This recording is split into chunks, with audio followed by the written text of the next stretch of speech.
Hi there, my name's Sean Janik.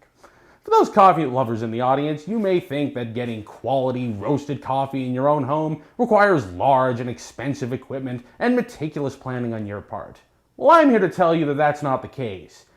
And I'm also here to tell you that with just a simple hot air popcorn popper, you can make quality roasted coffee right here in your own home. But before we begin, we'll need some items. Slightly less than half a cup of green coffee. A hot air popcorn popper with the air vents on the side of the chamber. Poppers that have vents on the bottom will burn the coffee, so make sure to check yours. Grab a large dish to prevent making a mess. A steel strainer or cookie sheet to cool the hot beans. And finally, a stopwatch or timer.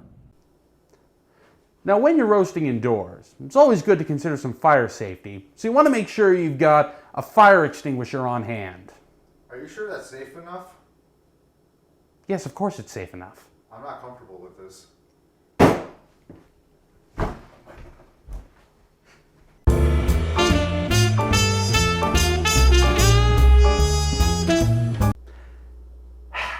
Now that we've established that the producer is satisfied with the safety precautions on set, we're going to go ahead and turn on the popper.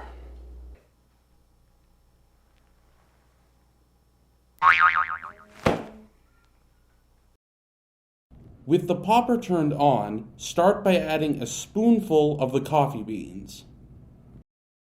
Now, it's very important that the beans in the heating chamber rotate properly so they cook well. If you put in too many, the beans at the bottom are going to get scorched, and that just tastes bad. Note the rotation begins to slow down as you add more coffee.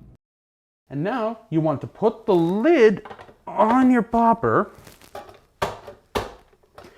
and then slide the large dish under the chute.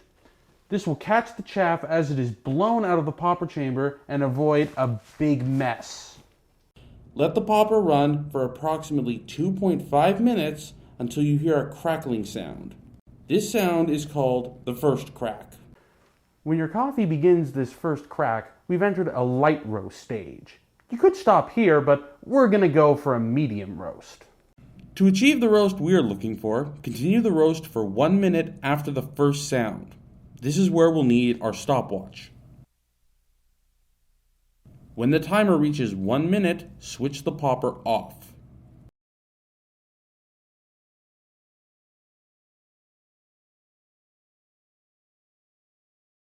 Carefully remove the lid because it's hot. Now that we've got our special mitts, we need to pour the beans into the strainer.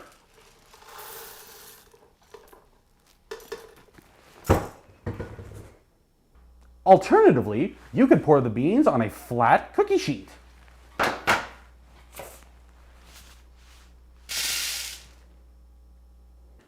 And that's all there is to roasting coffee at home. Once you've finished your roast, you want to put the beans in a sealed container for at least 24 hours, as this helps lock in the flavor. Now let's review the process. Find a popper that vents from the side of the heating chamber. Use less than half a cup of green coffee. Start the timer with the first sound of cracking. 1 minute after the first crack, empty the beans into a steel strainer and switch to cool. And of course, remember your safety precautions. And that is how you homebrew some coffee. And this is how you drink it.